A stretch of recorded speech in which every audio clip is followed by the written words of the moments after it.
Hindi ko talaga ine-expect na Japanese restaurant pala itong D&J Resto by Young Brew Cafe sa Gibraltar, Baguio City. Kaya napasabak na naman tuloy ako dito sa kanilang specialty na ramen. Ayan. So, parang heaven, no? Kaya i-explore natin kung dito mo na nga ba mahahanap ang true love mo. Kaya tara na at subukan natin. Kung familiar kayo sa Grumpy Joe, dun lang sa itaas niya kapag galing ka sa Pakdal Circle dito sa Baguio City. So, yung ambience pa lang dito is tahimik siya, walang tao, kaya pwede yung masolo ang lugar. So, dito, makikita mo na ang lawak ng parking space. Hindi ko nga lang kasi pinakita kasi may mga masasakyan na nakapark. Bago kayo papasok sa entrance, mapapansin niyo sa left na may ukay-ukay sila. Tapos dito naman may vending machine. And yes, gumagana po yung kanilang vending machine. So, pili na lang kayo kung ano yung gusto nyong kunin dyan. So, pwede kayong magbayad through paper na denominations or coins. Let us now begin with my observations sa kanilang ambience. So pagpasok pa lang, makikita mo na former residential siya na kinonvert into business. So malawak naman siya, spacious, hindi siya masiksik, mga ganon, hindi siya congested. So parang feel at home yung vibe niya. Ito nga pala yung mga bite-sized snack nila na pwede mong kunin habang nag-aantay ka ng o-orderin mo. So, meron kang makikitang matcha, biscoff, mga ganyan. Tapos, meron din sila mga pastries. Mapapansin mo kapag ang isang restaurant ay fully prepared at kompleto rekado kapag ganito yung menu nila. As in, pinaghandaan nila ang business na to at marami silang pwedeng i-offer sa'yo. Dito ako naloka. So, sa una, na-excite ako kasi meron silang freebie na nougat. So, ako naman, dali-dali ko siyang binuksan. Tapos, ganyan yung itsura niya, medyo malaki. So, it's a bite-sized nougat. And nung kinagat ko, ganyan na yung nangyari.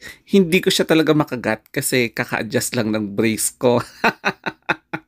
So, as in, medyo na-challenge talaga ako. At ang ginawa ko na lang is ganyan. O, di ba? At simulan na natin ang appetizer. So, una, itong caramel macchiato. Tapos, leche flan. Tapos, another caramel macchiato na naman. So, titikman natin itong leche flan. And for me, hindi siya masyadong matamis. Tapos, hindi siya makati sa lalamunan. So, it's a yes for me. Tapos, nag-order din ako ng best seller na ramen nila. Itong pork ramen. So, ganyan yung itsura niya and talagang mapapalaway ka talaga. Bali, medyo spicy yung in-order ko. Tapos, meron din isa na itong parang chicken pops. So, parang combo yung in-order ko na ramen. So, ito yung isang kasama niya. O, di ba? Kasali nga din pala sa combo nilang ramen ay etong salad. Kaya, let's begin with the feast. After a few moments, it's about time na tikman natin itong kanilang special ramen.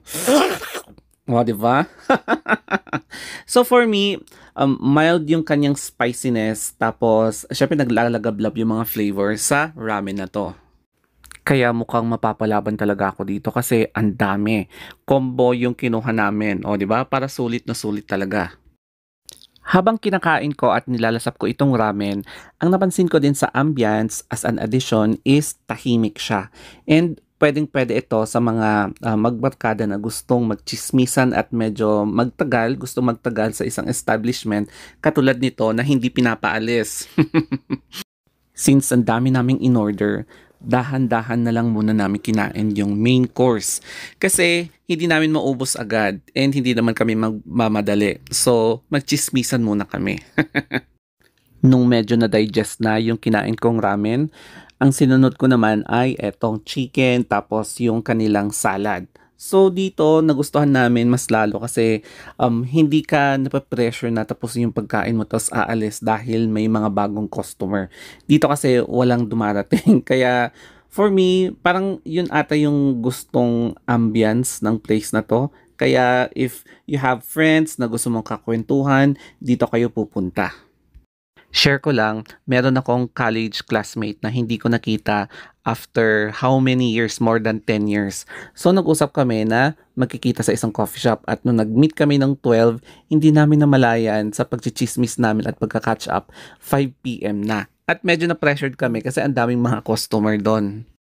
Kaya kung gusto niyo makipag-catch up sa isang friend niyo na hindi niyo nami-meet for 10 years, this is the best place kasi kahit na ilang oras kayo magtsismisan, hindi kayo mag-worry about sa time. Tsaka ang gusto ko rin dito is okay lang sa kanila na i-charge mo yung cellphone katulad nito.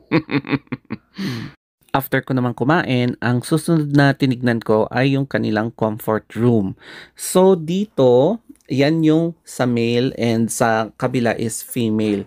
So syempre, i-check natin kung anong meron sila sa CR na to. So ganyan kasimple yung kanilang comfort room. O diba, pati yung mga bowl tsaka urinal pinakita ko. So yes, okay naman siya, malinis.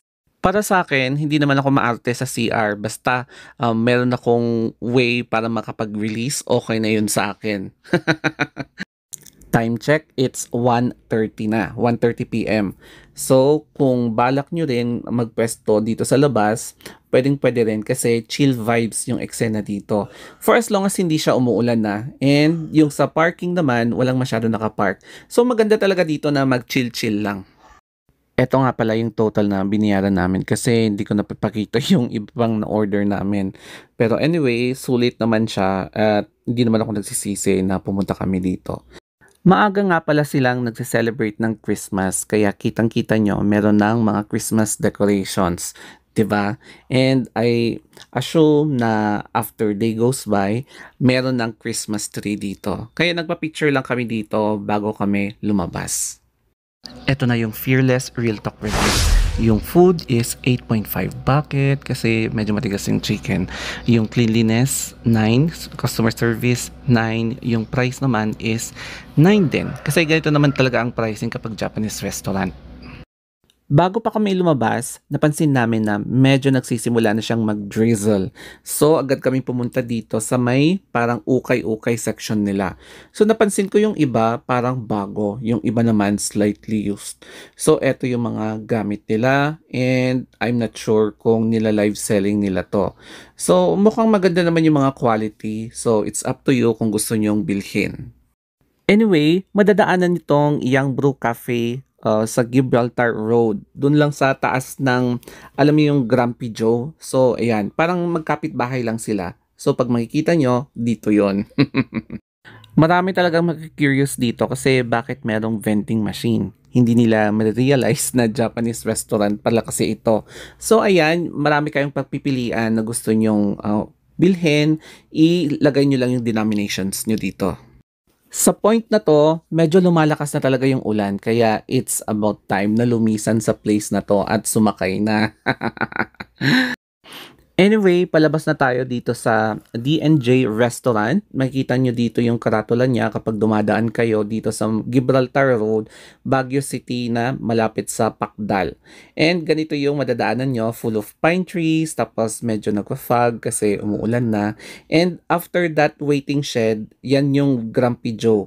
Yan yata yung parking area nila at yan yung Grumpy Joe. O, di ba? So anyway, sana nag-enjoy kayo dito sa ating food trip dito sa Gibraltar, malapit sa Pacdal, Baguio City. So kapag nagustuhan nyo, you can follow or subscribe my pages, my channels, my social media accounts. So hanggang sa muli, bye-bye!